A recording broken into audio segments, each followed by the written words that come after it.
They said he would never walk again. The doctors were certain. The town believed it. Even his father had stopped hoping. But one woman refused to accept that fate.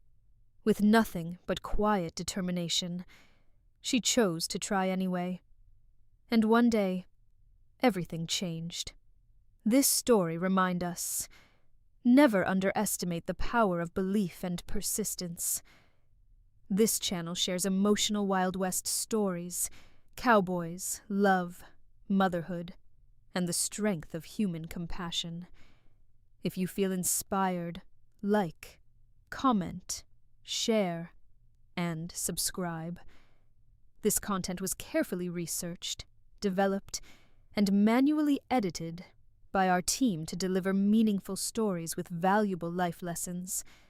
Every narrative is crafted to entertain, inspire, and empower our audience.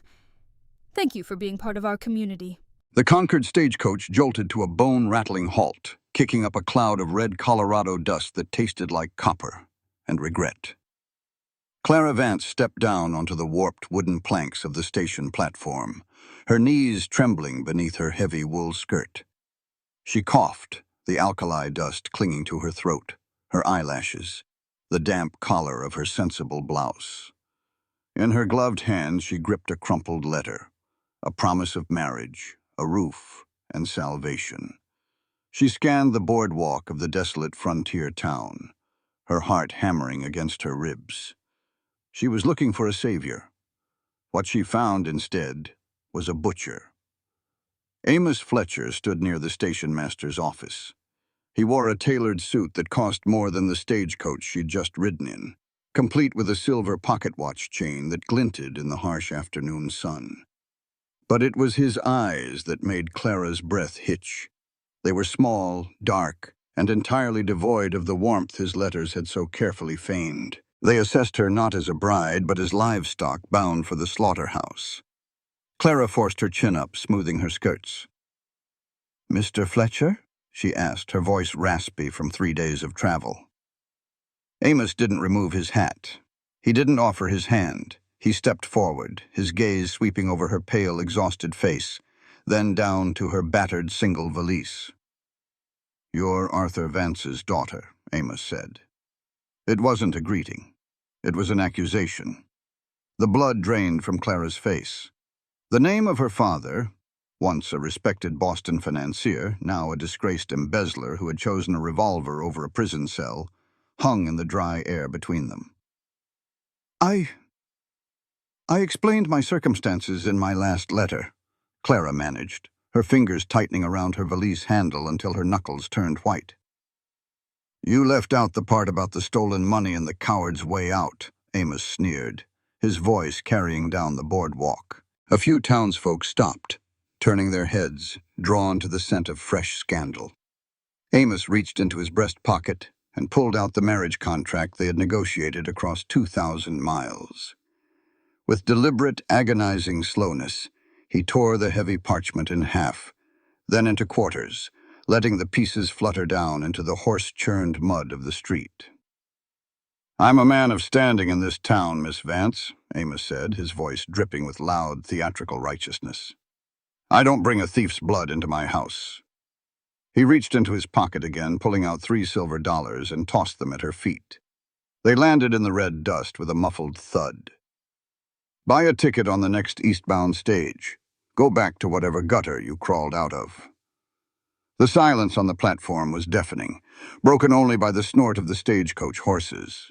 Clara stared at the torn pieces of her future in the dirt. Her lungs burned. She had nothing. No home, no family, no money, and now no dignity. The urge to sink to her knees and weep was a physical weight pressing down on her shoulders. But she was a Vance, and even a ruined Vance didn't cry for an audience. She opened her mouth, searching for a sharp retort, but before she could speak, a shadow fell over the silver dollars. A heavy, scuffed leather boot stepped deliberately onto one of the coins, grinding it into the dirt. Clara looked up.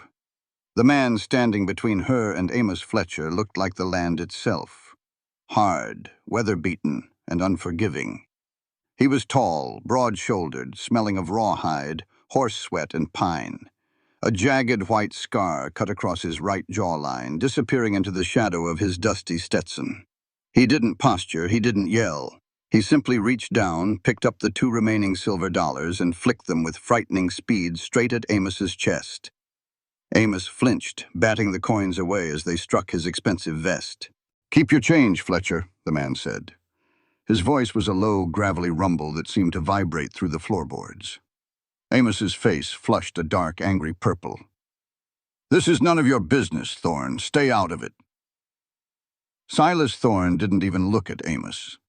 He turned his scarred face toward Clara. His eyes were the color of a winter sky just before a blizzard, cold, clear, and intensely focused. He didn't look at her with the pity of a bystander or the lust of a lonely cowboy. He looked at her with a stark, brutal pragmatism. "Broken spur needs a cook," Silas said to her, his tone flat. "And someone who knows how to read a ledger without losing count." Clara stared at him, bewildered. "Excuse me?" "The work is back-breaking," Silas continued, completely ignoring the sputtering banker behind him. "The pay is dirt.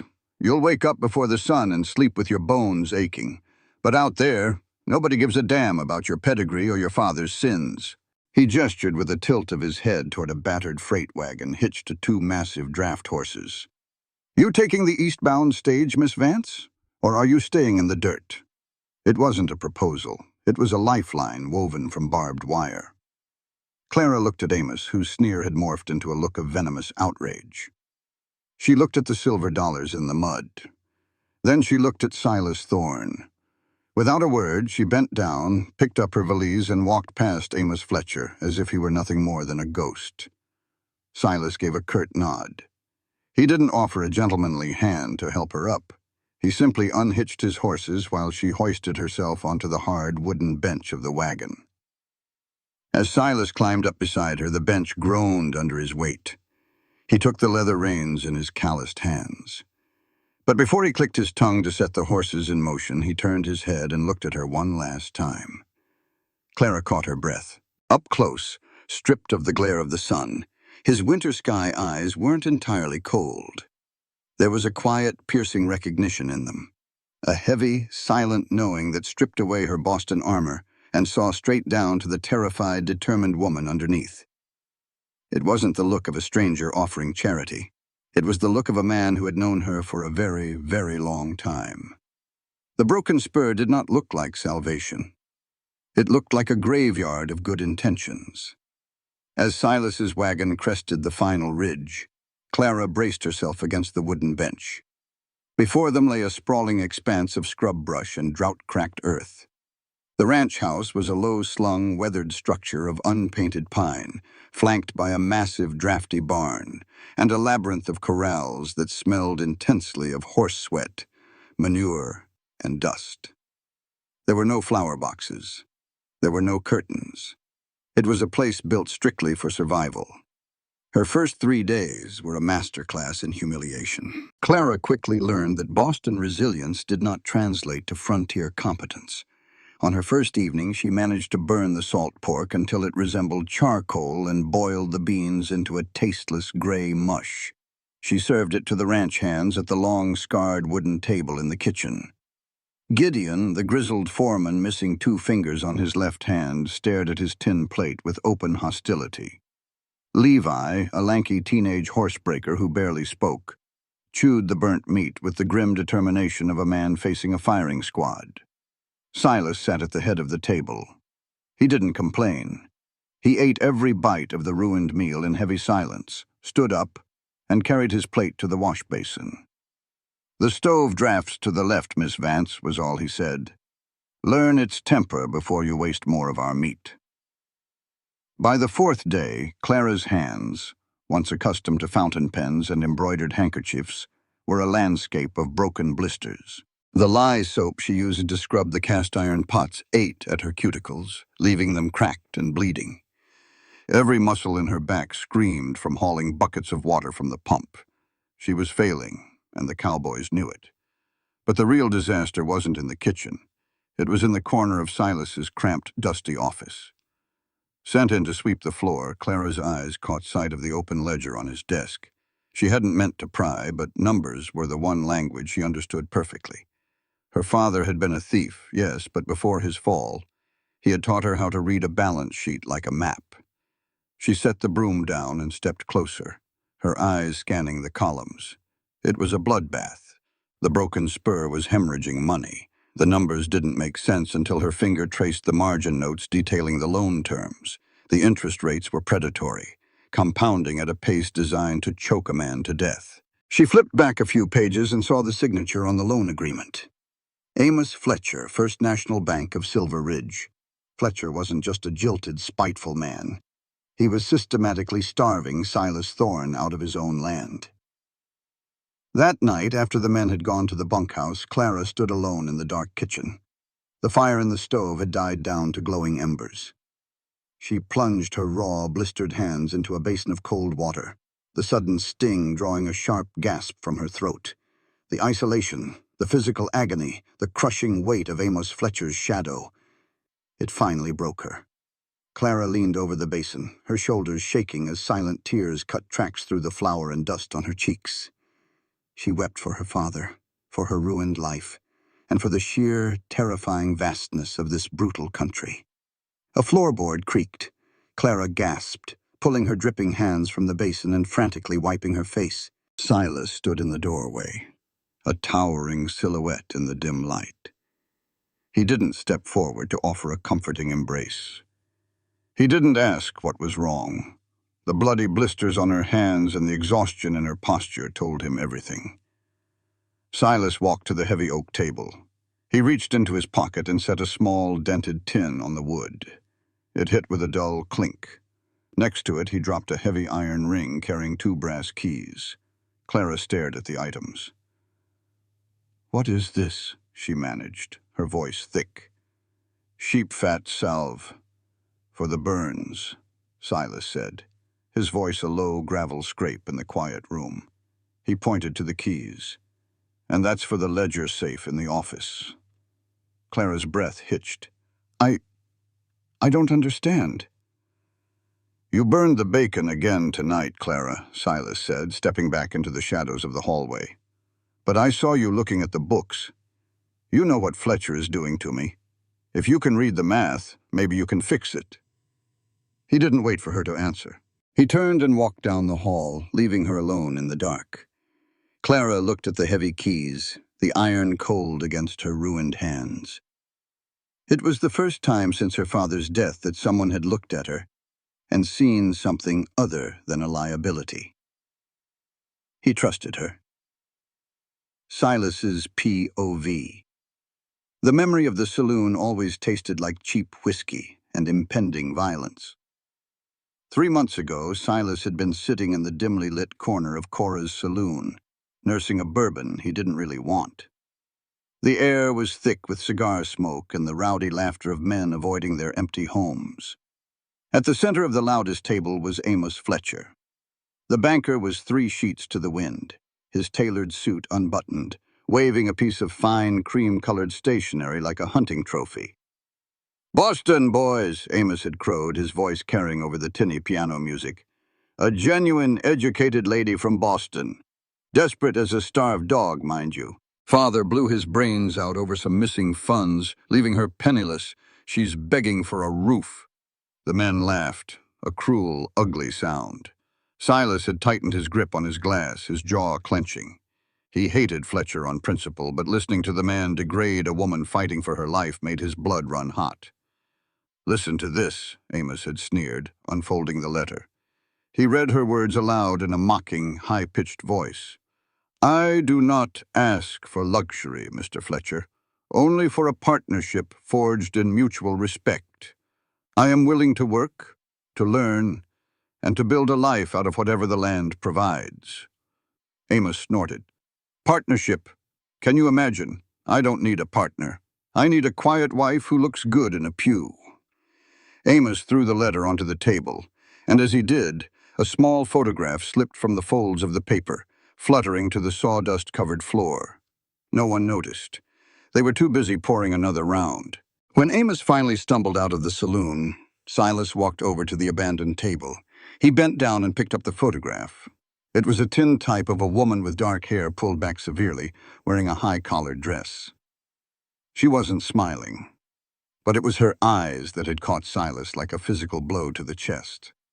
They were fierce, intelligent, and brimming with a quiet, desperate courage. It was the face of a survivor.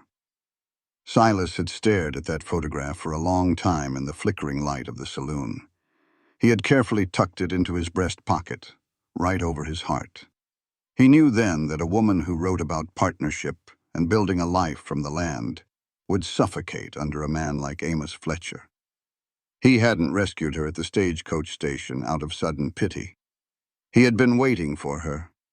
He had already fallen in love with Clara Vance before her boot ever touched the Colorado dust. Present day. The sharp crack of a Winchester rifle snapped Silas back to the present. He dropped his fencing pliers and sprinted toward the ranch house, Gideon and Levi hot on his heels. The shot had come from the direction of the chicken coop. Silas unholstered his Colt revolver as he rounded the corner of the barn, his heart hammering a frantic rhythm against his ribs. Through the swirling dust, he saw her. Clara was on her knees in the dirt. Her apron was covered in mud and a splatter of dark blood.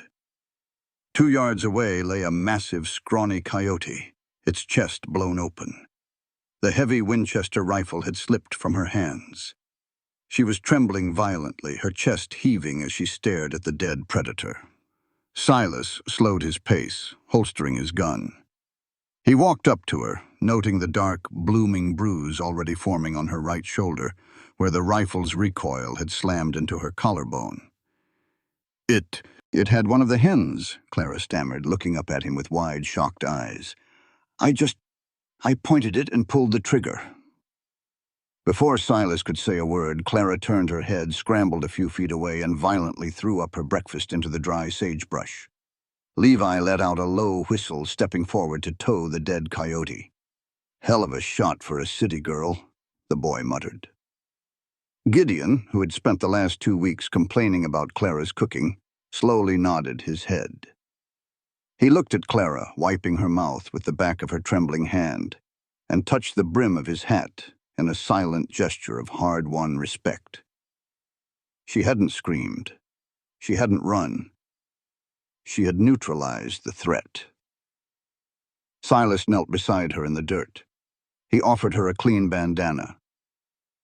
"You held your ground," he said softly, his winter sky eyes locking onto hers. "That's what matters." Clara took the bandana, her fingers brushing his. For a second, the harshness of the frontier faded, replaced by the electric, grounded gravity between them. The moment was shattered by the rhythmic thud of approaching hooves. A rider crested the hill, wearing the polished badge of a bank courier. Silas stood up, his posture instantly going rigid. The courier didn't dismount. He looked down his nose at Silas and tossed a sealed envelope into the dirt near Silas's boots. "From Mr. Fletcher," the courier said. "He expects your answer by Friday." Silas didn't touch the envelope until the rider had turned and galloped back toward town. He picked it up, tearing the wax seal. As his eyes scanned the formal legal script, the color drained from his weathered face. Clara pushed herself up from the ground, her shoulder throbbing. "Silas, what is it?" Silas crushed the letter in his fist, his jaw tight enough to crack teeth. "Fletcher's calling the note on the lower pasture. He's demanding a balloon payment of the interest by the end of the month." Clara's financial instincts kicked in immediately. "The lower pasture? But I read the maps in the ledger. That's where the creek cuts through." "Yeah," Silas said, his voice hollow as he looked out over the dry, unforgiving expanse of the broken spur. "It's the only reliable water source we have. If Fletcher takes that land, the herd dies of thirst in 3 weeks, and we lose the ranch." Colorado spring was a liar. The morning had dawned clear and deceivingly warm, tricking the frost into melting. By noon, the sky had bruised into a violent, purplish black.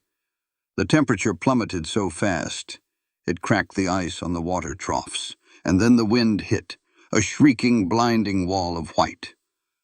Silas and Levi were 5 miles out, trying to drive a dozen pregnant heifers back from the vulnerable North Ridge. At the ranch house, Clara stood on the porch, the wind nearly tearing the heavy wool shawl from her shoulders as she stared into the impenetrable whiteout.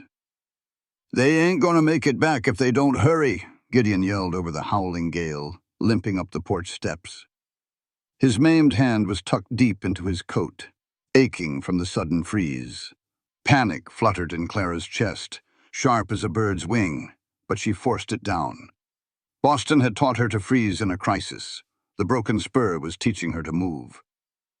"What do we need to do?" she shouted back. "Secure the barn, ration the firewood. If this keeps up, we'll be burning the furniture by tomorrow." For the next 3 hours, Clara didn't have time to be a lady. She and Gideon fought the wind, dragging heavy tarpaulins over the gaps in the barn walls and hauling armfuls of split pine into the kitchen. Her fingers grew numb, her face stung as if whipped by glass, and her skirts were frozen solid at the hems. By nightfall, the house was sealed, the cast iron stove glowing cherry red. But the chairs at the table were empty. Clara paced the kitchen, her eyes fixed on the frosted window panes. Just as Gideon was reaching for his rifle, a futile gesture to fire signal shots into the wind, the front door slammed open in a flurry of snow and darkness. Levi stumbled in first, his lips blue, shivering so violently his teeth rattled. Behind him came Silas.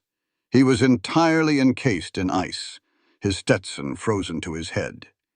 He had wrapped his own heavy duster around the boy, taking the brunt of the blizzard in nothing but a flannel shirt and a leather vest. "Get the boy to the fire," Silas rasped, his voice barely a croak. He took one step into the kitchen and collapsed, his knees hitting the floorboards with a heavy thud. "Silas!" Clara dropped the firewood she was holding and ran to him. His skin was terrifyingly cold, his lips a pale, dangerous gray. Gideon rushed Levi to the stove, leaving Clara to strip Silas of his frozen layers. Her numb fingers fumbled with his icy buttons, ripping the ruined flannel away. She draped every blanket she could find over his massive, shivering frame, dragging him closer to the hearth. By midnight, the hypothermia had broken, but a violent fever took its place. The wind shrieked outside, shaking the very foundations of the house. In the dim light of a single kerosene lamp, Clara sat on the floor beside Silas, bathing his burning forehead with a damp cloth. His chest heaved, his winter sky eyes darting under closed, bruised lids. He was delirious, trapped in the fever's grip. Clara wrung out the cloth, her own exhaustion a heavy weight in her bones. As she reached to place it on his brow, his large, calloused hand shot out and clamped around her wrist. His grip was painfully tight. Silas opened his eyes, but he wasn't looking at the kitchen. He was looking at something far away. "Don't need a quiet wife," Silas mumbled, his voice a gravelly, feverish slur. "Don't want her in a pew." Clara froze. "Silas, hush. You're burning up." He didn't hear her. His thumb stroked the inside of her wrist, his eyes desperately searching her face.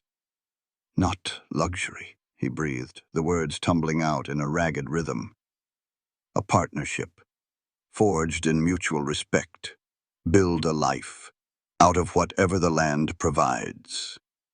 The damp cloth slipped from Clara's fingers, landing on the floor with a wet slap. The breath vanished from her lungs. She stared at the scarred, fever-flushed man thrashing weakly on the floorboards. A partnership forged in mutual respect. Build a life out of whatever the land provides. Those were her words. The exact, precise sentences she had agonized over for 3 nights in her cold Boston bedroom. The words she had written in the letter, sent exclusively to Amos Fletcher. "How do you know that?" Clara whispered to the empty room, her heart hammering wildly against her ribs. Silas let out a ragged sigh, his eyes rolling shut as the fever pulled him back under. "I kept it," he muttered into the dark. "Kept the picture. I've got you." He didn't let go of her wrist. And for the rest of the night, as the storm raged outside, Clara sat in stunned silence, realizing that the man who had saved her at the station hadn't been a stranger at all. Spring finally broke the spine of the winter, turning the Colorado landscape into a sprawling, treacherous sea of red mud. With the thaw came the desperate need for supplies. Silas, recovered from the fever but still carrying a hollow cough, hitched the wagon.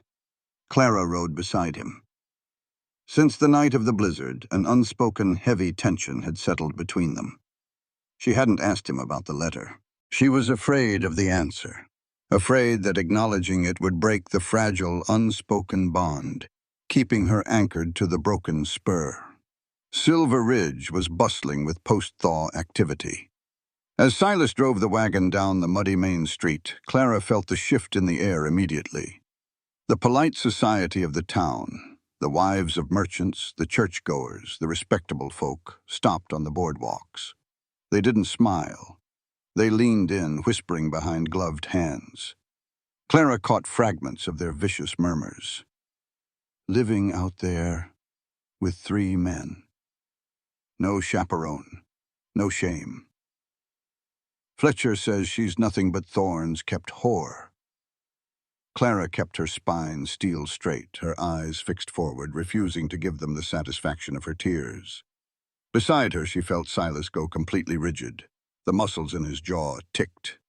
He pulled the wagon up to the mercantile. As he stepped down to help Clara, the swinging doors of the First National Bank across the street burst open. Amos Fletcher stepped out onto the boardwalk, flanked by 2 armed Pinkerton guards. He looked pristine, well-fed, and utterly venomous. "Well, if it isn't the proud owner of the broken spur," Amos called out, his voice booming over the muddy street, ensuring a crowd would gather. "Brought your stray dog into town for a collar, Thorne?" Silas didn't speak. Slowly, deliberately, he stepped in front of Clara, shielding her from Amos's view. His right hand drifted down, hovering inches from the worn walnut grip of his Colt. "Careful, Thorne," Amos sneered, taking a step toward the edge of the boardwalk. "You draw on an unarmed mayor in broad daylight, you'll swing from the gallows before sunset. And then the bank takes the land anyway, and the girl, well, she'll just have to find another barn to sleep in." Clara saw the terrifying, icy calculation in Silas's eyes. Amos wanted this. He wanted Silas to lose his temper. If Silas drew his gun, he was dead. If he didn't, he was publicly emasculated. It was a trap. "Silas, no," Clara whispered urgently, grabbing the back of his canvas coat. He didn't move. His hand twitched toward the gun. Clara didn't think. She stepped out from behind Silas's massive frame, planting herself directly between his gun hand and Amos Fletcher. "Mr. Fletcher," Clara said. Her voice wasn't loud, but it cut through the murmuring crowd like a straight razor. It was the icy, perfectly modulated tone of the Boston elite. A tone designed to make the person on the receiving end feel microscopic. Amos blinked, momentarily thrown off balance. "Get out of the way, girl. Get out of the..." "It is a peculiar sort of cowardice," Clara continued, her diction flawless, her posture radiating an aristocratic disdain that no amount of Colorado mud could tarnish, "to attack a woman's virtue simply because you lack the intellect to construct a sound financial ledger." The crowd went dead silent. "You boast of your standing, Mr. Fletcher," Clara said, taking one step forward. "Yet your bank relies on compounding interest rates that violate the newly ratified federal usury statutes of 1885. You prey on struggling ranches because you lack the grit to work the land yourself. You are not a pioneer, sir. You are a parasite in a tailored suit." A rancher near the mercantile let out a sharp, sudden bark of laughter. Amos's face flushed a violent, mottled crimson. "You insolent little..."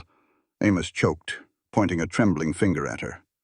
"Furthermore," Clara interrupted, her voice dropping to a deadly quiet register that forced everyone to lean in, "if you ever speak of my father or my place at the Broken Spur again, I will not wait for Mr. Thorne to shoot you. I will simply send your cooked books to the territorial governor in Denver. I have a remarkably good memory for numbers, Amos. Do we understand each other?" For a long, agonizing second, Amos Fletcher looked like he might have a stroke. He opened his mouth, found he had absolutely no retort that wouldn't make him look like a bullied schoolboy, and snapped his jaw shut. He spun on his heel and stormed back into the bank, the doors slamming shut behind him. The street erupted into low, shocked whispers. Clara turned around, her knees suddenly feeling like water. Silas was staring at her. His hand was no longer near his gun. The look in his winter sky eyes was a potent, overwhelming mixture of absolute shock, fierce pride, and raw, undeniable hunger. "Let's get the flour," Silas said softly, a small, genuine smile cracking the scarred corner of his mouth. "Partner." Amos's POV. From the second-story window of the bank, Amos Fletcher watched Silas Thorne load sacks of flour into the wagon while Clara Vance stood beside him, her head held high. Amos's hands shook with rage. He poured himself a glass of whiskey, the crystal decanter rattling against the rim. He couldn't beat Thorne in a shootout without looking like a murderer, and apparently he couldn't beat the Boston bitch with words or legal threats. He swallowed the whiskey, the burn settling hot in his gut. Amos turned away from the window and walked to the back door of his office. He opened it, stepping into the shadowed, muddy alleyway behind the bank. A man was leaning against the brick wall, rolling a cigarette. He had a scarred neck and a low-slung holster tied to his thigh. "You saw them?" Amos asked, his voice shaking with malice. The man struck a match, the flare illuminating a cruel, jagged smile. "I saw 'em." Amos reached into his coat and tossed a heavy leather pouch. The man caught it, the unmistakable clink of gold coins echoing in the alley. "I'm done playing the law," Amos spat. "Cut their wire. Poison the wells. Burn the broken spur to the ground. And if Thorne and his Boston whore happen to burn with it, I'll double the pay." Summer hit the Colorado Territory not with a gentle warming, but with the brutal strike of a blacksmith's hammer. The earth cracked, the sagebrush turned brittle as bone, and the sky bleached into a relentless, cloudless blue. But the heat was the least of the broken spur's problems. The sabotage began in the dark. It started with a sound that Silas Thorne would come to dread more than the howl of a wolf, the sharp metallic twang of tension wire snapping under the jaws of heavy iron cutters.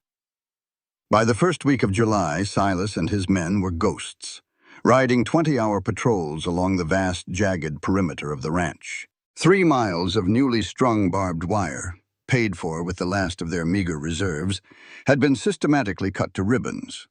Without the fences, the cattle scattered into the deep ravines, wandering onto neighboring barren tracts where coyotes and rustlers waited.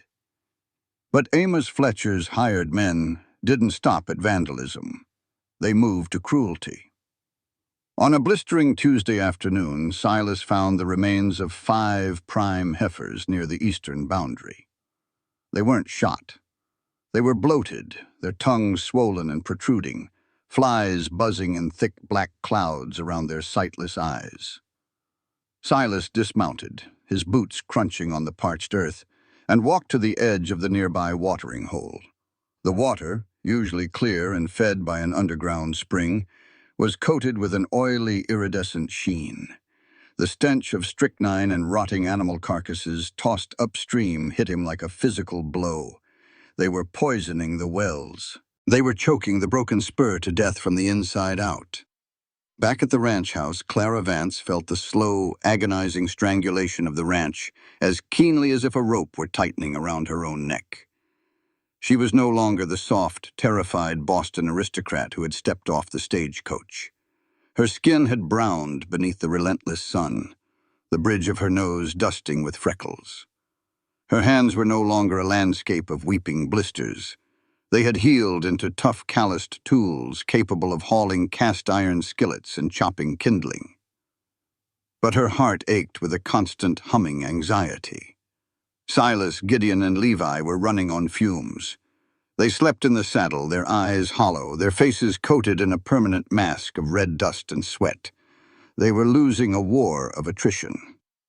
"They need water and they need powder," Clara muttered to herself, staring out the kitchen window at the shimmering heat waves distorting the horizon.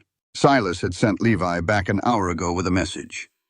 "Pinned down near the Red Rock Canyon. Rustlers taking potshots from the ridge. Need ammunition." Levi was currently passed out in the bunkhouse, his young body having finally surrendered to exhaustion. Gideon was miles away fixing a compromised gate. There was no one left to run the supplies, except her. Clara walked to the barn, her heavy boots kicking up dust. She found the mare Silas called Copper, a broad-chested, even-tempered roan who tolerated inexperienced riders. Clara didn't bother with a side saddle. She threw a heavy western rig over the mare's back, her muscles straining as she hauled the cinch tight. She loaded 2 heavy canvas saddlebags with boxes of .44-40 Winchester cartridges, a tin of cold biscuits, and 4 oversized canteens filled with clean, sweet well water. She strapped Silas's spare rifle to the scabbard. Clara took a deep breath, grabbed the saddle horn, and hauled herself up. Her thighs, clad in a pair of Levi's old denim trousers she had modified to wear under her split riding skirt, immediately protested. She was a terrible rider. Every jolt of the horse sent a shockwave up her spine, but she gritted her teeth, kicked her heels into Copper's flanks, and rode out into the inferno. The journey to the Red Rock Canyon was a 5-mile descent into hell. The sun beat down without mercy, baking the moisture from her skin. Twice, Copper stumbled on the loose shale of a steep incline, sending Clara pitching forward. The second time, she lost her grip entirely, tumbling out of the saddle and sliding down a rocky embankment. Sharp stones tore through her heavy skirt, slicing into her knee and the palm of her hand. She lay in the dirt for a moment, the breath knocked out of her, the copper tang of blood in her mouth. "Buy a ticket on the next eastbound stage," Amos Fletcher's voice sneered in her memory. "Go back to whatever gutter you crawled out of." "Go to hell, Amos," Clara whispered to the empty, scorching sky. She pushed herself up, ignoring the stinging trail of blood running down her shin. She scrambled back up the embankment, grabbed Copper's reins, and hauled herself back into the saddle, leaving bloody fingerprints on the leather pommel. She rode on. An hour later, the towering, jagged walls of the Red Rock Canyon rose before her, casting long, purple shadows across the dry riverbed. The silence was absolute, broken only by the rhythmic thud of Copper's hooves and the occasional screech of a hawk. Suddenly, a hand clamped over her horse's bridle, pulling the mare sharply into the deep shadow of a rock overhang. Clara gasped, reaching instinctively for the rifle, but a heavy gloved hand caught her wrist. "Easy," a rough, exhausted voice rasped. It was Silas. He looked like a man who had been dragged through hell. His duster was torn, his face was smeared with soot and dirt, and there was a shallow, grazing bullet wound across his left bicep, the blood dried and crusted against his shirt. His chest heaved as he looked up at her, his winter sky eyes wide with a mixture of shock and terror. "What in God's name are you doing out here?" Silas hissed, glancing back toward the ridge. "I told Levi to bring the powder." "Levi passed out before his head hit the pillow," Clara said, her voice shaking with adrenaline. She slid down from the saddle, her injured leg buckling slightly. Silas caught her instantly, his strong arm wrapping around her waist, anchoring her against his chest. "You're bleeding," he said, his voice dropping an octave, as his eyes caught the tear in her skirt and the blood on her hands. The fury in his tone wasn't directed at her, but at the world that had dared to hurt her. "I fell. I'm fine. The water is clean, and I brought 3 boxes of Winchester rounds." Clara reached for the saddlebags, but Silas didn't let her go. He pulled her deeper into the shadowed alcove of the canyon wall, shielding her body with his own. The heat radiating off him was immense, smelling of gunpowder, horse, and pure raw survival. "They're gone for now," Silas murmured, his forehead resting heavily against the canyon wall beside her head. "Fired a few shots to keep us pinned and rode off to cut more wire north of here. It's a game to them." He looked down at her. In the dim, red-tinged shadows of the rock face, the exhaustion seemed to strip away every defense he possessed. His eyes roamed over her face, the sunburn on her nose, the dirt smudged across her cheek, the fierce, unyielding determination in her brown eyes. "You shouldn't have come," he whispered, his thumb lifting to gently wipe a streak of dirt from her jawline. "It's too dangerous, Clara. If they had seen you—" "I wasn't going to let you die of thirst out here," Clara said fiercely, her hands coming up to grip the lapels of his ruined duster. I am not made of glass, Silas. I am your partner. You gave me the ledgers, you gave me the keys. Don't you dare try to lock me in the house when the ranch is burning. Silas stared at her, his breathing ragged. The space between them vanished, consumed by the crushing pressure of the past months, the debt, the poisoned water, the endless grinding fear of losing everything. But looking at Clara, covered in dust and blood, standing defiant in a canyon that could be their grave, Silas knew what he was truly terrified of losing. I can lose the grass, Silas said, his voice a low, desperate rumble that vibrated against her chest. I can lose the cattle. I can let the bank take every acre of this cursed, bleeding land. He tangled his fingers in her hair, the pins tumbling out, letting the dark strands cascade over his calloused hands. But I will not lose you, he vowed. He didn't ask for permission. Silas ducked his head and crushed his mouth to hers. It was not a gentle parlor-room kiss. It was desperate, bruising, and urgent. It tasted of salt, dust, and the metallic tang of fear. Clara gasped against his lips, her hands sliding up into his hair, gripping him with equal ferocity. She kissed him back with a hunger she didn't know she possessed, pouring all her terror, all her defiance, and all her unspoken, overwhelming love into the contact. Silas's arms banded around her, lifting her slightly off the rocky ground, pressing her flush against the hard plains of his chest. For a fleeting, infinite moment in the shadows of the violent frontier, the gunfire, the ledgers, and Amos Fletcher ceased to exist. There was only the heat of his mouth, the pounding of his heart, and the absolute, terrifying certainty that she was exactly where she belonged. When they finally broke apart, both of them were breathless, their foreheads resting against each other. Silas closed his eyes, his thumbs tracing the line of her cheekbones. I loved you from a photograph, he whispered into the quiet canyon. But the woman standing in front of me, you are going to be the death of me, Clara Vance. Only if you don't reload your rifle, Clara replied, a breathless, shaky smile touching her lips. She reached into the saddlebag and pulled out a heavy box of cartridges, pressing it into his chest. Now, drink some water. We have a ranch to save.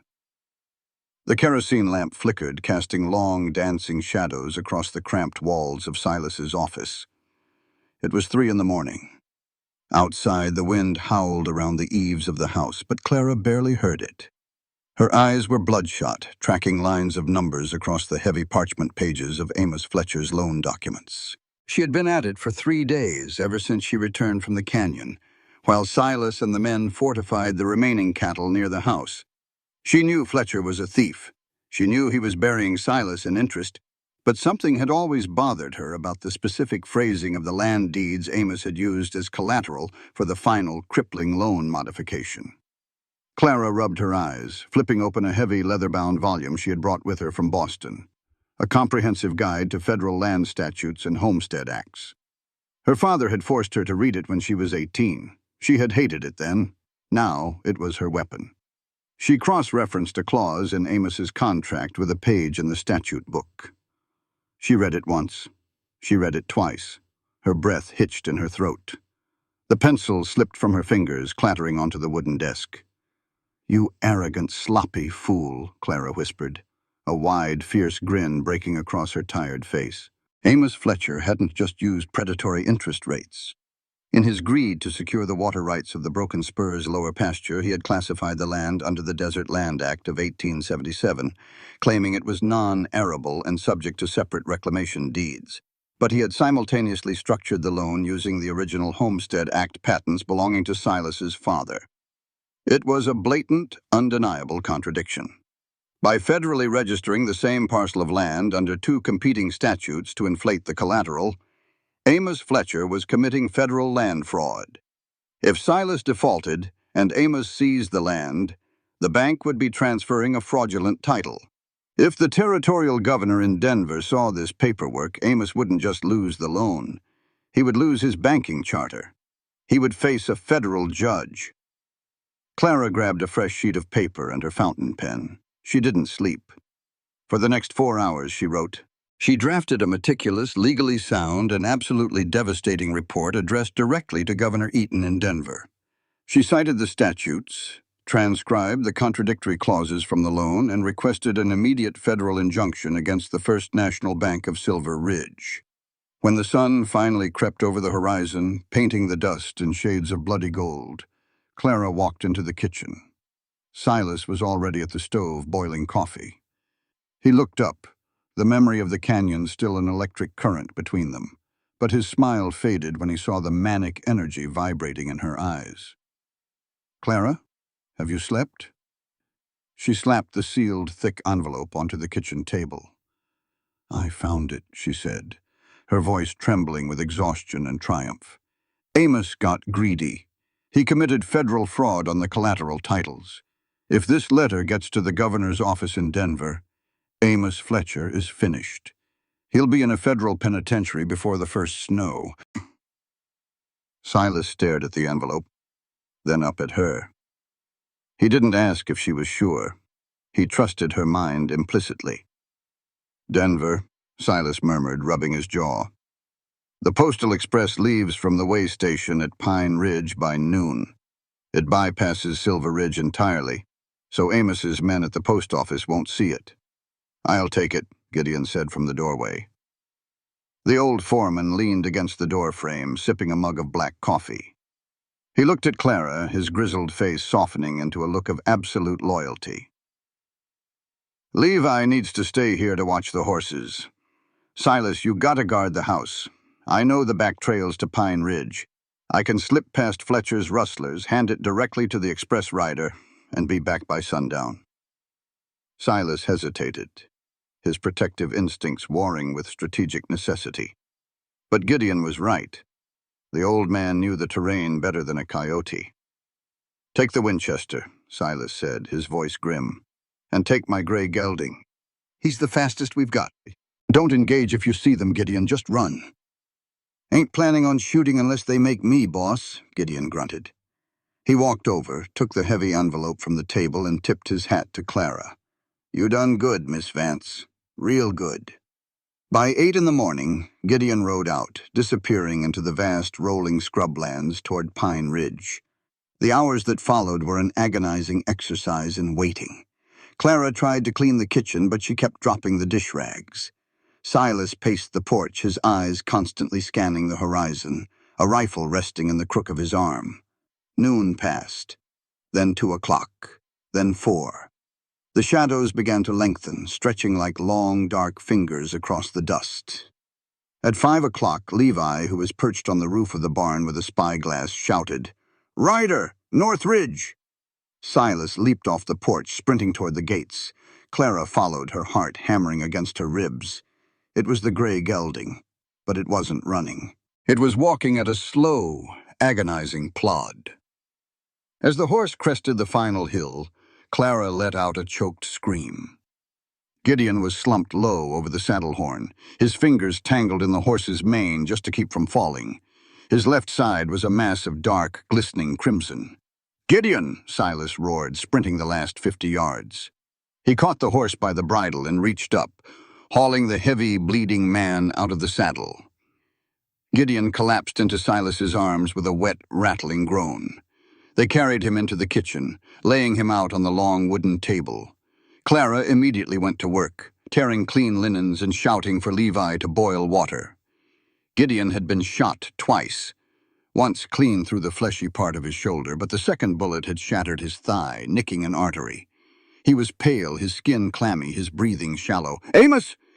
Gideon gasped, his maimed hand clutching weakly at Silas's shirt, as Clara pressed a thick wad of cloth hard against his leg to staunch the bleeding. They was waiting at the pass. "Shh, save your strength, old man," Silas said, his voice thick with emotion, his hands applying pressure to the shoulder wound. "The letter," Gideon coughed, a terrible wet sound. Tears of pure frustration leaked from the corners of his weathered eyes. "I tried, Silas. I tried to hold on to it. But there was 5 of them. The leader, man with a scarred neck. He took it from my coat." Clara's hands froze on the bloody bandages.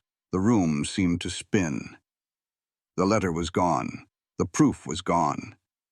Amos knew they had discovered his fraud, and now he had the only damning copy of the documentation. "It's all right, Gideon. You did good. You survived. That's what matters," Silas said, his voice eerily calm. For the next 2 hours, Clara and Silas worked in grim silence, pulling the lead from Gideon's thigh and stitching his wounds.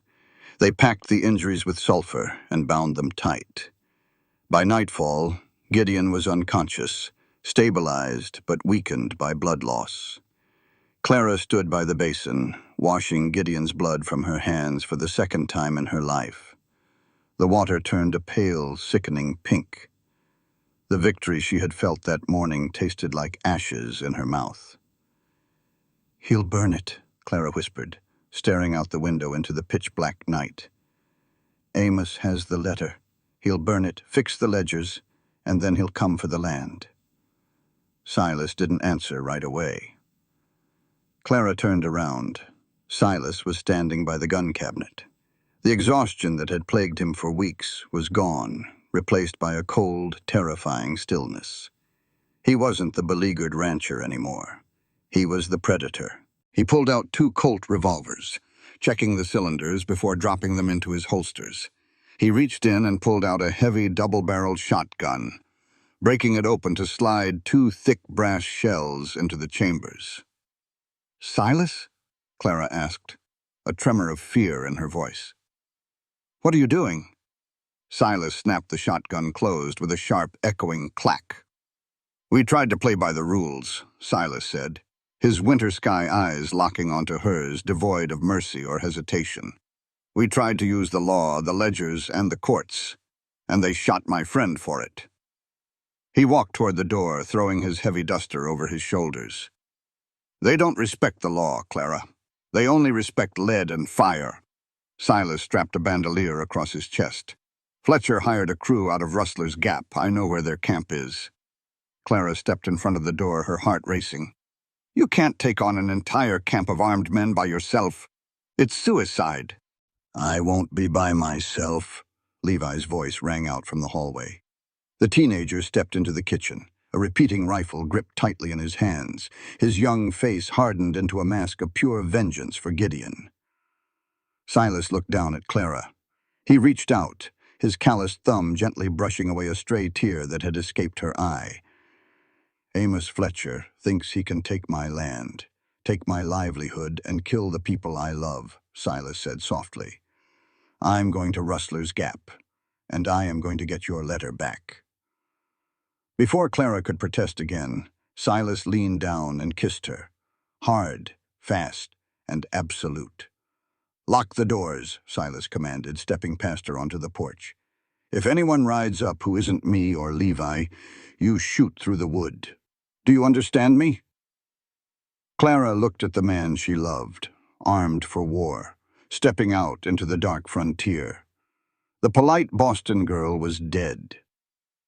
"I understand," Clara said, her voice turning to steel. "Bring it back, Silas, and make them pay." The silence of the frontier night was a heavy, suffocating blanket. Inside the barricaded kitchen of the Broken Spur, the only sound was the ragged, wet breathing of Gideon on the cot and the ticking of the mantel clock.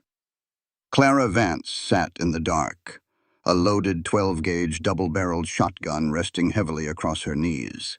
Her eyes burned from exhaustion, but her blood was humming with a terrifying electric adrenaline. Silas had been gone for 2 hours. 2 hours of staring into the pitch-black void beyond the windows, waiting for the crack of gunfire that would tell her if the man she loved was dead or alive. She reached down, her fingers brushing the heavy iron keys in her apron pocket. The ledgers, the original copies containing the unvarnished truth of Amos Fletcher's federal fraud, sat in a burlap sack at her feet. If Silas failed, if he didn't return, those books were her only weapon left. At 10 minutes past midnight, the silence broke. It wasn't the sound of approaching hoofbeats or a triumphant shout. It was the frantic, high-pitched scream of horses trapped in the corral. Clara stood up, her heart slamming against her ribs. She moved silently to the window, peering through a crack in the heavy wooden shutters. The night was no longer black. It was glowing a sickly, demonic orange. Half a mile out, the massive hay barn was completely engulfed in flames. The dry pine and summer-cured alfalfa had caught with explosive force. Billows of thick black smoke choked the starlit sky. And illuminated by the hellish light of the inferno were 5 riders, their faces obscured by bandanas, carrying blazing torches steeped in kerosene. They hadn't all gone to Rustler's Gap. Silas had ridden into a diversion. Amos Fletcher had split his forces, sending a secondary crew to eradicate the broken spur and the woman inside it, while its protector was miles away. "Come out, Boston!" A coarse voice roared over the crackle of the flames. "We know Thorne ain't home. Come out and we might make it quick." Clara's breath hitched. Panic, cold and sharp, clawed at her throat. She looked at the burning barn, thinking of the horses, the agonizing instinct to run out and unlatch the gate screaming in her mind. But she wasn't a hero in a dime novel. She was a woman alone with a crippled old man and the most important financial documents in the territory. If she stepped out that door, she was dead. And if she died, Silas lost everything. She turned away from the window. "Think like a Vance," she commanded herself. "Calculate. Survive." She grabbed the burlap sack of ledgers. In the center of the kitchen floor, partially hidden by a braided rag rug, was the heavy oak trapdoor leading to the root cellar, a cramped, stone-lined pit dug deep into the cool Colorado earth. Clara hauled the rug aside and threw the trapdoor open. She dropped the ledgers into the darkness. Then she rushed to Gideon's cot. The old foreman was semi-conscious, groaning as the smell of smoke penetrated the house. "Clara," he rasped, his eyes fluttering. "Smells smoke." "Gideon, you have to help me," Clara said, her voice tight but entirely steady. She wedged her shoulder under his good arm. "I need to get you into the cellar. They're going to burn the house." Gideon gritted his teeth, sweat beading on his pale forehead. With an agonizing groan, he pushed off the cot.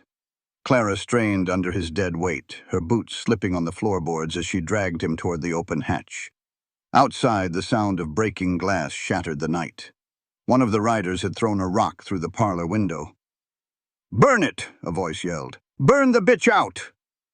Clara lowered Gideon down the wooden rungs of the ladder, her muscles screaming as she took the brunt of his weight to keep him from falling. As soon as he was safely on the dirt floor of the cellar, she turned back to grab the shotgun, a canteen of water, and a box of shells.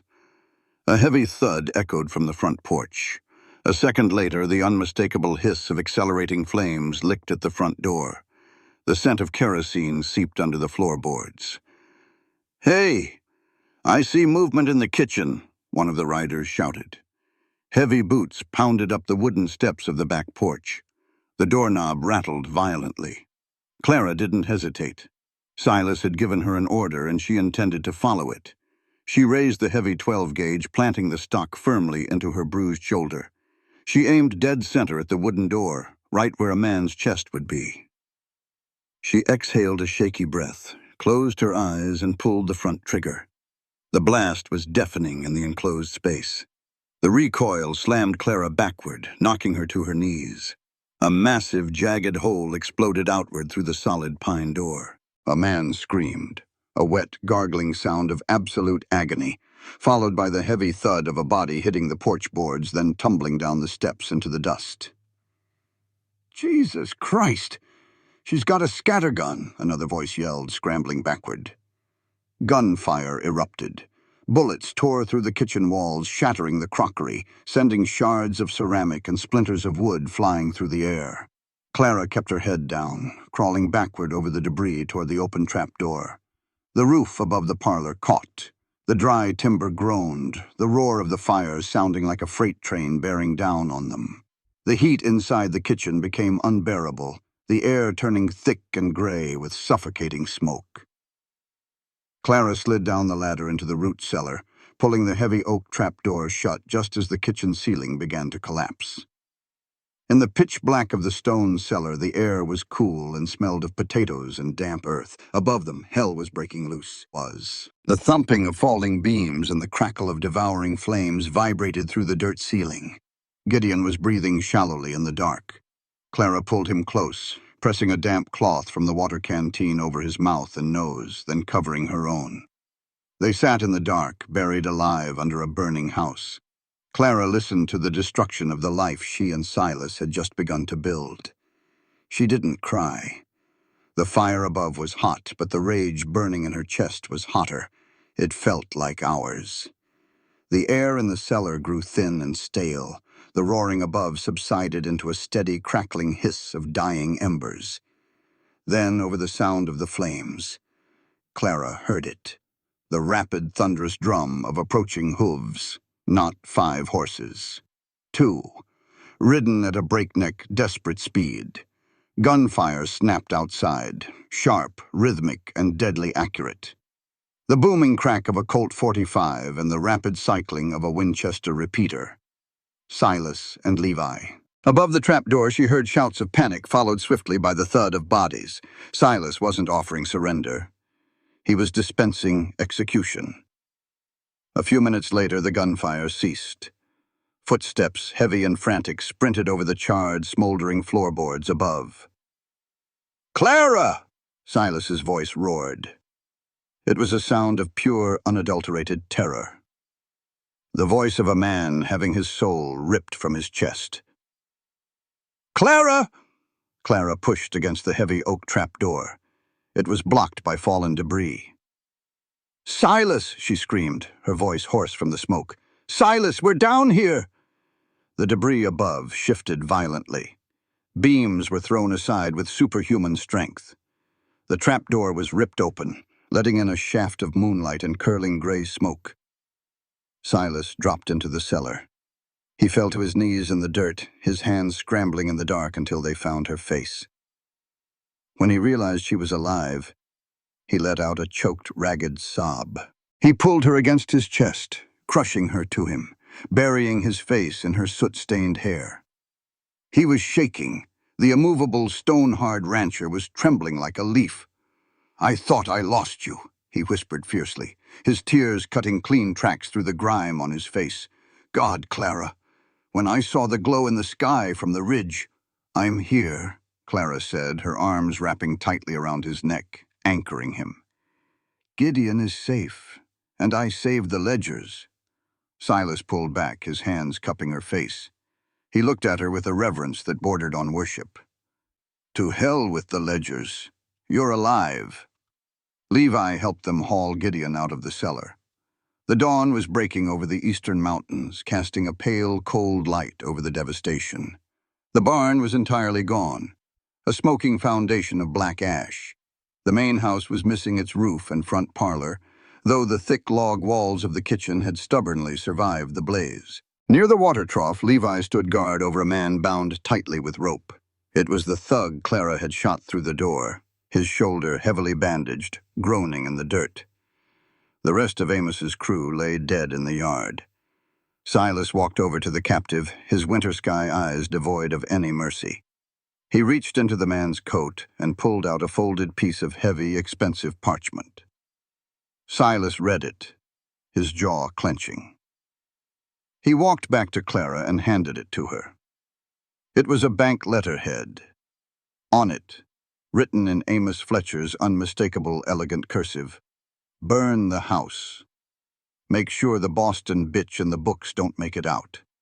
You'll get the rest of the gold when it's ashes." "He signed his own death warrant," Clara whispered, staring at the ink. Silas stood amidst the smoking ruins of his legacy. His cattle were scattered, his barn was ashes, and his home was a charred shell. But as he looked at Clara, covered in soot, smelling of smoke, clutching the evidence that would destroy their enemy, he didn't see ruin. He saw a foundation. Silas reached into his breast pocket. He pulled out a soot-stained, folded piece of paper. It wasn't a ring. It wasn't a velvet box. He handed it to her. Clara unfolded it. It was the original deed to the broken spur. But Silas had crossed out the single ownership line. In fresh, dark ink, he had written, Silas Thorne and Clara Vance Thorne. I didn't have money for a ring, Silas said softly, the harshness of the frontier bleeding out of his voice, leaving only raw, naked vulnerability. And right now, I don't have much of a house. I have nothing but a burnt piece of dirt and a lot of hard work. He took off his hat, looking down at her. But it's half yours, if you want it. If you want me. Clara looked at the deed, the letters blurring as tears finally spilled over her lashes, tracking through the soot on her cheeks. She didn't hesitate. She stepped forward, wrapping her arms around his waist, pressing her face against his smoke-scented chest. I don't want a house, Silas, Clara whispered fiercely into his heart. I want a home. And wherever you are standing, that is my home. The town of Silver Ridge was waking up to a crisp, clear Colorado morning when the grim procession rode down Main Street. The townsfolk stopped sweeping their boardwalks. The blacksmith lowered his hammer. Women paused with their market baskets, staring in stunned silence. Silas Thorne rode in the lead, his scarred face a mask of cold, lethal intent. His duster was scorched, his hands black with soot. Beside him rode Clara Vance, sitting tall and straight in the saddle of the roan mare. She wore no corset, no fine Boston lace. She wore a pair of men's denim trousers, a soot-stained blouse, and a look of absolute unyielding authority. Behind them, Levi led a pack-horse. Slumped over the saddle, groaning and clutching his bandaged shoulder, was the hired thug from the night before. They didn't stop at the saloon. They didn't stop at the general store. They rode straight to the sheriff's office. Sheriff Miller, a pragmatic, grizzled man who had long suspected Amos Fletcher's corruption but lacked the political cover to act, stepped out onto the boardwalk. He took one look at the scorched, bloody crew and the captive on the horse and spat a stream of tobacco into the spittoon. Morning, Silas. Miss Vance, Miller said carefully. Looks like hell came for breakfast. Hell came to the Broken Spur last night, Miller, Silas said, his voice carrying down the quiet street. He didn't dismount.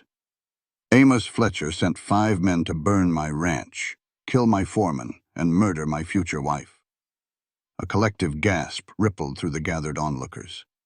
Clara pulled the heavy canvas saddlebag from her horse and tossed it down to the sheriff. It hit the wooden planks with a heavy, authoritative thud.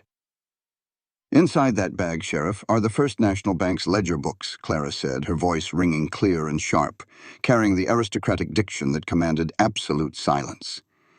It details over 30 counts of federal land fraud, predatory lending violations, and title forgery.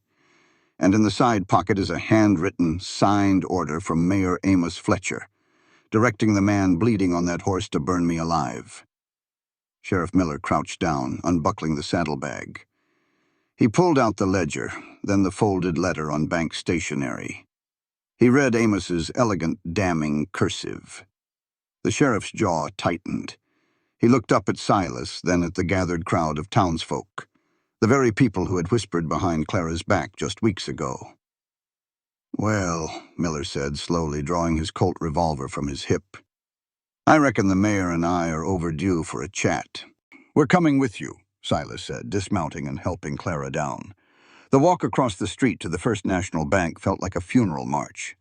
The crowd parted for them, their whispers silenced by the sheer, terrifying gravity of the moment. Clara walked shoulder to shoulder with Silas, her chin high. She could feel the eyes of the town on her, but she didn't care. She wasn't seeking their approval anymore. She was seeking justice. Sheriff Miller kicked the heavy mahogany doors of the bank open. Inside, the tellers froze. Amos Fletcher was standing behind his large, ornate mahogany desk in the back office, the glass door open. He was dressed immaculately in a tailored charcoal suit, holding a cup of fine porcelain tea. When Amos looked up and saw Silas Thorne and Clara Vance, scorched, soot-stained, and very much alive, the teacup slipped from his fingers. It shattered against the polished hardwood floor, splashing hot tea over his expensive leather shoes. Amos Fletcher, Sheriff Miller said, stepping into the office, his gun pointed straight at the floor, ready to raise. I'm placing you under arrest for conspiracy to commit murder, arson, and federal land fraud. Amos's face drained of blood, turning a sickly parchment white. He looked frantically at the tellers, then at the crowd gathering outside the broken doors. This is an outrage. I am the mayor of this town. You take the word of a dirt-poor rancher and a disgraced Boston whore over mine? I take the word of your own handwriting, Amos, Miller said, tossing the letter onto the desk. Amos stared at the letter. He saw the captured thug being hauled into the lobby by Levi. The trap had slammed shut. There were no more legal loopholes, no more hired guns. His empire of paper and intimidation was crumbling into dust before his eyes. A cornered animal is the most dangerous kind. The veneer of the civilized banker vanished, replaced by the feral panic of a man facing the gallows. Amos didn't reach for his ledger. His hand darted beneath the mahogany desk, yanking open a hidden drawer. "Silas!" Clara screamed, seeing the flash of silver. Amos pulled out a short-barreled Smith & Wesson revolver, raising it directly at Silas's chest. Silas was fast, his hand blurring toward his own holster, but Amos already had the drop. The distance was too short. Clara didn't have a gun. She didn't have the time to draw one, but she was standing right beside the heavy brass kerosene lantern that sat on the edge of the teller's counter. She didn't freeze. She grabbed the brass handle with both calloused, blister-scarred hands, hoisted the heavy glass and metal lantern, and hurled it with all her strength directly at Amos Fletcher's head. The heavy lantern struck Amos squarely in the shoulder and jaw. Just as his finger jerked the trigger, the gunshot deafened the room, and the bullet, knocked wildly off course by the impact of the lantern, shattered the glass window behind Silas, missing his head by inches. Amos stumbled backward with a cry of pain, the gun slipping from his grip. Before he could recover, Silas was over the desk. Silas grabbed Amos by the lapels of his tailored suit, lifted the man bodily off his feet, and slammed him down onto the hardwood floor with bone-rattling force. Silas's knee dug into Amos's chest, his Colt drawn and pressed directly between the banker's terrified, wide eyes. "Give me one reason, Fletcher," Silas snarled, his voice a low, vibrating growl of pure violence. "Give me one reason not to end this right here." Amos whimpered, holding his bleeding jaw, his eyes darting frantically to the sheriff. "Arrest me, Miller, arrest me," he begged. The cowardice he had hidden for so long laid bare for the entire town to see. Silas stared at the man who had ordered Clara's death. His finger rested on the trigger. He could end it. It would be easy. But Clara stepped up beside him. She reached down, placing her small, soot-stained hand gently over Silas's white-knuckled grip on the gun. "He's not worth the bullet, Silas," Clara said quietly. "Let him rot in a federal cell. Let him watch us rebuild with his money. That will hurt him more than dying." Silas breathed heavily, the rage slowly ebbing from his winter-sky eyes as he looked up at the woman he loved. Slowly, deliberately, he uncocked the hammer of his revolver and holstered it. He stood up, turning his back on Amos Fletcher in the ultimate gesture of dismissal. Sheriff Miller stepped forward, hauling a weeping Amos to his feet and snapping heavy iron cuffs onto his wrists. "It's over, Amos," Miller said in disgust, shoving the former mayor toward the door. As the sheriff marched Amos Fletcher out of the bank, the gathered crowd parted. There were no murmurs of sympathy. The respectable society of Silver Ridge looked at the corrupt, pathetic man, and then they looked back at the rancher and the Boston woman who had brought him down. No one whispered about Clara Vance being a kept woman anymore. They looked at her torn skirt, her soot-stained face, and the unwavering strength in her posture. They looked at the way Silas Thorne stood beside her, not in front of her, but beside her, as an absolute equal. "Sheriff," Silas called out as Miller reached the boardwalk, "what happens to the bank's ledgers?" "Federal magistrate will seize them," Miller replied. "Given the fraud, the territorial governor will void every predatory note Fletcher wrote. The bank's assets will be liquidated to compensate the victims." I reckon the broken spur just got its debt wiped clean, Silas, and you'll likely see a hefty restitution check for the damages to your property. Silas nodded. He turned to Clara, the noise of the town seeming to fade away until it was just the two of them standing in the shattered lobby of the bank. The war was over. The land was safe. The shadow of Amos Fletcher and the ghost of Arthur Vance's disgrace had been burned away in the Colorado sun. Silas reached out, his calloused hands gently cupping Clara's face. He didn't care about the soot, the dirt, or the eyes of the town watching them. "You threw a lantern at him," Silas murmured, a low, rumbling laugh vibrating in his chest, his eyes shining with absolute awe. "I told you," Clara smiled, a genuine, radiant expression that reached all the way to her brown eyes. "I am not made of glass, and I am fiercely protective of my property." "Your property?" Silas arched a scarred eyebrow. "My ranch," Clara corrected softly, stepping into his arms. "And my cowboy." Silas pulled her flush against his chest, burying his face in her hair. "Yours," he swore, his voice rough with emotion, "for as long as I have breath." They walked out of the bank together, stepping out of the shadows and into the bright, unforgiving, and beautiful light of the western sun. They had nothing but the clothes on their backs and a piece of burnt land. But as Clara looked up at Silas, she knew they had everything they would ever need to build an empire. A year on the frontier could age a man a decade, or it could forge him into something unbreakable. For the broken spur, the year that followed the ashes had been one of iron and rebirth. The autumn wind sweeping down from the Rockies was crisp, carrying the sweet, dry scent of cured alfalfa and wood smoke. Clara Thorne sat in a sturdy rocking chair on the wide, unpainted planks of the newly built porch. The new ranch house wasn't a mansion. There were no imported glass chandeliers or carved mahogany banisters to replace what the fire had taken. Silas had built it for survival, for utility, and for permanence.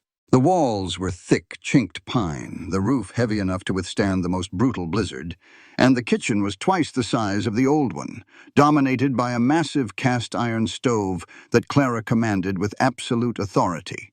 And it was paid for. Every nail, every board, every acre of the grazing land stretching out toward the horizon belonged to them, free and clear of Amos Fletcher's shadow. Clara adjusted the heavy wool blanket over her lap. Beneath it, her belly was swollen, heavy with the child due before the first heavy snows of winter. She rested a calloused hand on the curve of her stomach, feeling a sharp, sudden kick. She smiled, brushing a stray lock of dark hair from her forehead. The pale, terrified Boston aristocrat was gone, buried somewhere in the ashes of the old barn. The woman sitting on the porch was entirely Colorado. "All right, let's try that last column again, Levi," Clara said, tapping a piece of white chalk against the small slate board resting on the porch railing. Levi, now a year taller and broader in the shoulders, sat on the top step, his brow furrowed in intense concentration. Beside him sat two new ranch hands they had hired for the harvest. There was no grand schoolhouse, no formal desks, just three tired cowboys sitting in the dust at twilight, learning to read numbers so no bank could ever cheat them the way Fletcher had tried to cheat Silas. "Carry the two," Levi muttered, his dirt-stained finger tracing the slate. "Makes it $44.12 for the herd sale." "Exactly," Clara said, her voice warm with pride. "Never sign a manifest until you've run the columns yourself. Your signature is your bond, Levi. Don't give it away blindly." "Yes, ma'am." Levi tipped his battered hat. He looked up toward the ridge, his sharp eyes catching movement. "Boss is riding in." Clara looked up. Silas was riding down the switchback trail on his gray gelding, the golden hour light casting long, heroic shadows across the scrubland. He rode with the easy, loose-hipped grace of a man who belonged entirely to the saddle. Gideon rode beside him, sitting a little crooked in the saddle due to his stiff thigh, but very much alive and still barking orders at the cattle dogs. "Lesson's over for tonight, boys. Clara said, wiping the chalk from her fingers with a rag. Go wash up. Stew is keeping warm on the stove.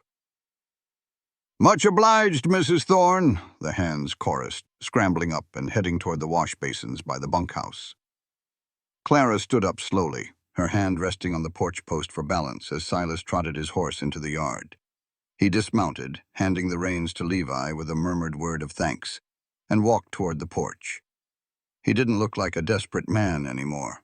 The hollow exhaustion that used to haunt his winter sky eyes had been replaced by a deep, anchoring peace. He pulled off his leather work gloves, his boots thudding heavy and familiar on the wooden steps. Silas didn't say a word. He stepped up to her, wrapped his large, warm hands around her waist, and pulled her gently against him.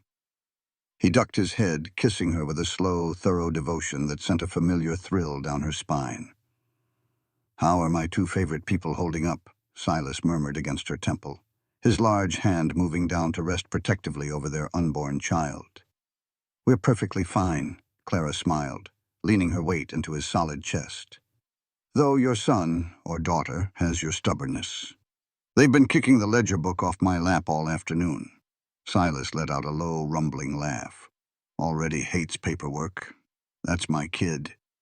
He pulled back slightly, his eyes roaming over her face. Even after a year, he looked at her as if she were a miracle he still couldn't quite believe he was allowed to keep. "I brought you something from town," Silas said. He reached into the inner pocket of his heavy canvas coat. Clara blinked in surprise. "Silas, we agreed we weren't spending the harvest surplus on frivolities until the winter feed was secured." "It didn't cost a dime," he replied softly. "Just took me a while to make the frame." He pulled out a small, rough-hewn square of polished cedar wood. He handed it to her carefully. Clara took it. Behind a small pane of glass, resting on a backing of dark velvet, were two items. The first was a jagged, torn corner of thick, cream-colored Boston stationery. The handwriting on it was her own, a partnership forged in mutual respect. But it was the second item that made Clara's breath stop dead in her throat. It was a tintype photograph. A picture of a pale, severe-looking young woman with dark hair pulled tightly back, her eyes staring into the lens with a mixture of terror and fierce defiance. It was the photograph she had mailed to Amos Fletcher, the only copy that existed. Clara looked up from the frame, her brown eyes wide with confusion. "Silas, where did you get this?" Amos tore up the contract at the station. "Did you take this from the bank the day he was arrested?" Silas shook his head. A slow, gentle smile touched the corner of his mouth, making the white scar on his jaw stretch. "No," Silas said, his voice dropping to that low, gravelly timbre that was meant for her ears alone. "I didn't get it from the bank."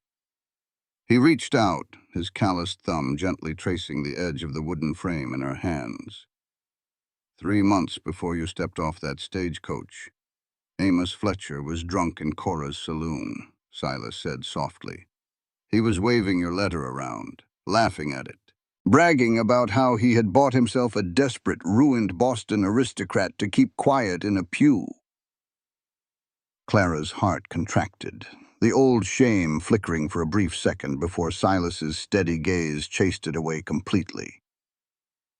"He dropped the picture on the sawdust floor," Silas continued, stepping closer until there was no space left between them.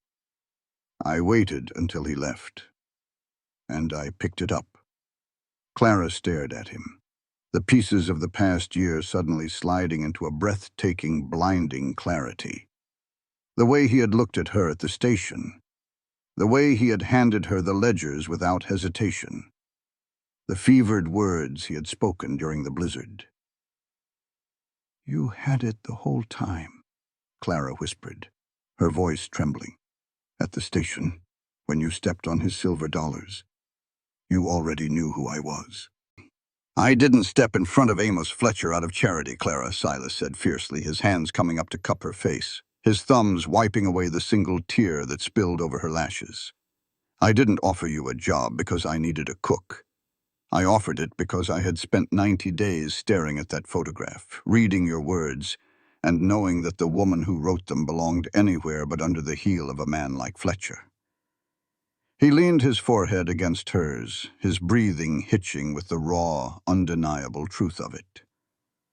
"I was already in love with you before your boot ever touched Colorado dust," Silas whispered. "You didn't just save my ranch, Clara. You gave me a reason to survive it." Clara closed her eyes. The last lingering ghost of Boston, the last shadow of her father's ruin, dissolving completely into the cool evening air. She wasn't a mail-order bride who had settled for a rough life out of desperation. She was a woman who had been chosen, fought for, and cherished by a man who saw her strength before she even knew she possessed it. She dropped the frame safely onto the porch rocking chair and threw her arms around his neck, pulling his mouth down to hers. It wasn't a kiss of desperate survival like the one in the Red Rock Canyon, nor was it the adrenaline-fueled collision amidst the ashes of the barn. It was the deep, resonant kiss of a promise kept. It tasted of home.